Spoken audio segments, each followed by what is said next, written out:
the divine or the imprint within us. Uh-huh. And, I felt that this was more of a discovery that is really true. Uh-huh. Now, as you practice reflective listening, you'll go through some predictable stages of learning. The first stage is very naturally simply focusing on the steps, focusing on the technique. That is, your concern will be primarily on listening to what the client has to say and thinking about what you're going to say back, thinking about how you're going to repeat the words back. It'll be very mechanical at first. You'll feel very unnatural about it. You'll feel like you're not really being yourself. It takes a while for you to get past the mechanical stage where you can start to relax.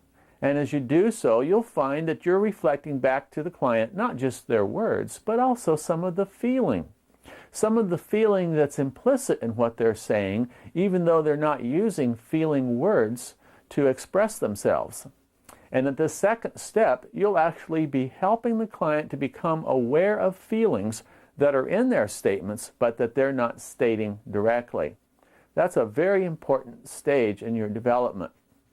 And then finally, you'll get past the technique and you'll get into the spirit of it. And the spirit of it is simply to be with the client. I'm here with you.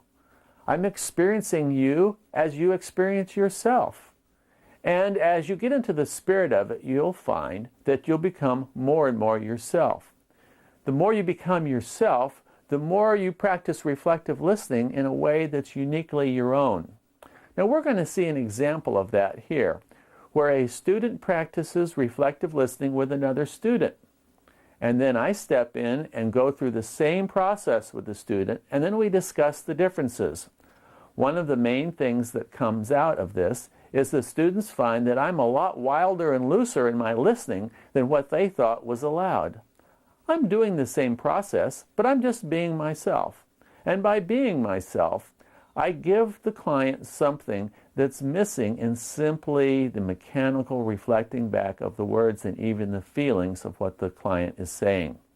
So let's watch now. This is a very interesting learning demonstration as a student and a client student and myself explore varieties in listening.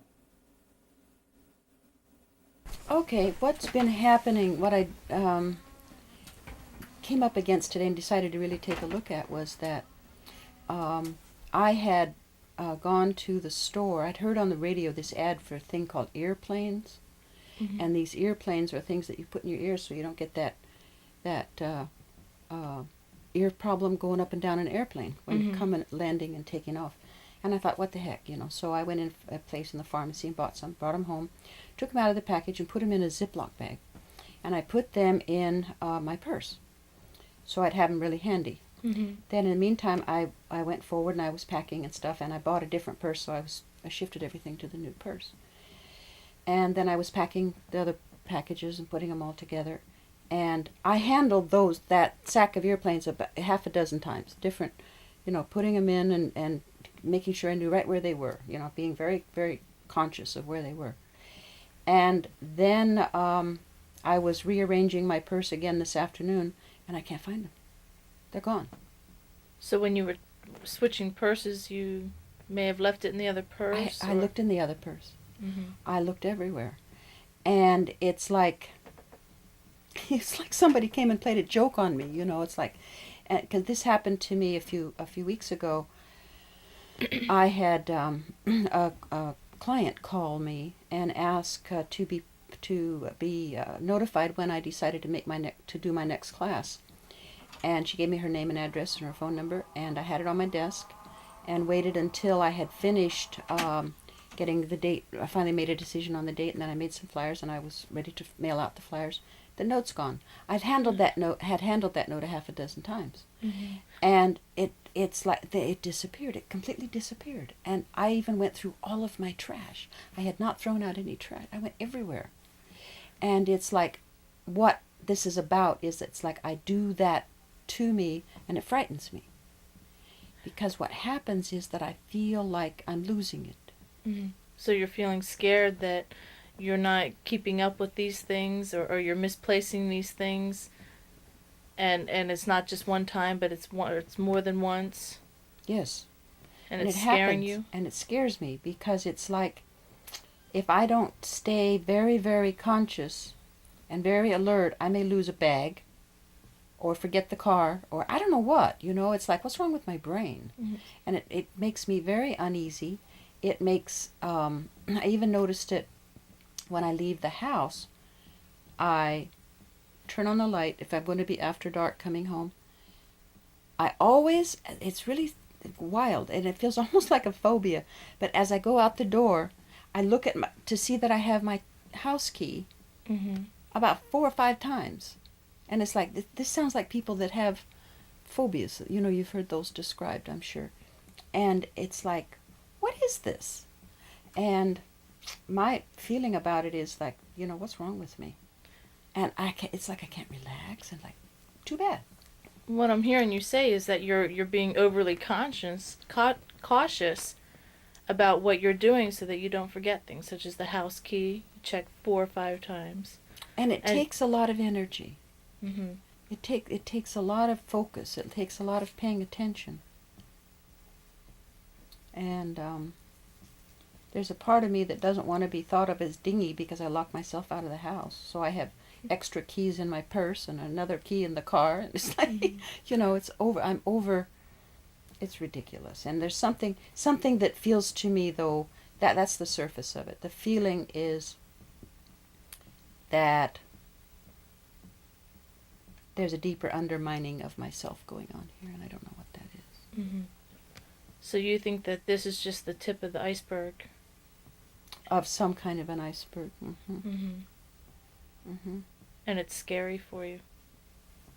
It's unnerving, and it makes me feel anxious. Mm-hmm.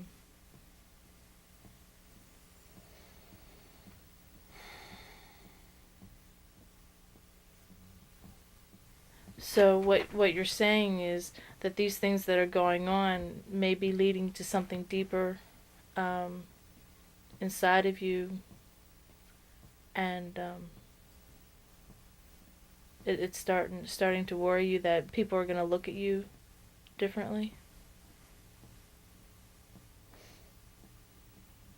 Maybe it makes me get upset because I might forget something important. Mm-hmm. Or forget, people, for instance, people will say, well, call me, and I'll wake up a week later and realize I haven't even talked to them. Mm-hmm. And it's like, what, is it my brain? Is it chemical? Is it just laziness? Or it's like I have to write everything down. I mean, this is years. This isn't just recent. I had a boss at the bank years ago used to say, all those notes, drive him nuts, because I had notes about everything on my desk, but I got the stuff done. So you need constant reminders, but you do get everything finished. Uh-huh. Reminders to yourself. If I write it down, it gets done. Mm-hmm. If I try to remember it, it rarely gets done. Mm-hmm. And I think it's a function of memory. Some people have thought it's a function of laziness or not making an effort. Mm-hmm. But I make efforts. Oh man. I hear that. I hear you making a lot of efforts to remember things, a lot of efforts to be on time, to remember other people and be conscientious about other people and what they're doing Mm-hmm.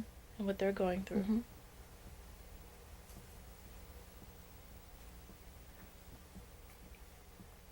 But it's left me feeling like, I don't know if I have a big problem or if I have just a little problem that's bugging me. And it concerns me because it makes me anxious. And when I get anxious, I am not relaxed. And I want to be relaxed. I want to just sort of like, okay, cool, out the door, let's go to the airport. Mm-hmm. And trying to remember everything and write everything down and be on time and not losing things, that makes you anxious and on Mm-hmm. edge too. And it's like, okay, I just had a picture as you're talking back to me, and that is, I picture like, okay, I'm going to the airport. I'll load everything into the car, the person who's taking me, and then when I get to the airport, I need to be I'll be over careful to be sure I take everything out of the car. Mm-hmm. Be sure I didn't leave a jacket or one of the bags or and I don't know, maybe that's normal, but it certainly doesn't feel normal to me.